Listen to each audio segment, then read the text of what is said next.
xato qilish haqqimiz yoki ba'zida biz yig'lashimiz mumkin. Ayniqsa masalan erkak kishilar baxtsiz bo'lishi mumkin, jahli chiqishi mumkin. Yo erkak kishi yig'lamaydi, yo o'zingni jahlingni jilolashing kerak, yo nafratlanish mumkin emas.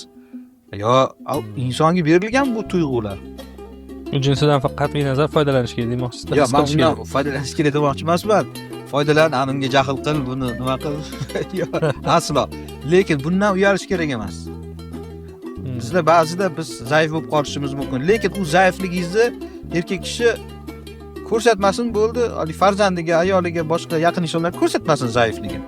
Shu Ibn Sino mashhur mutafakkirimiz aytganidek, inson haligi yaqinlariga faqat muammosini juda yuzi sarg'ayib ketgandagina aytishi mumkin ekan. Ungacha hali zaifligini bir ko'rsatmaslik kerak edi. Bu ham o'sha zamondagi tarbiyani bir ko'rinishida.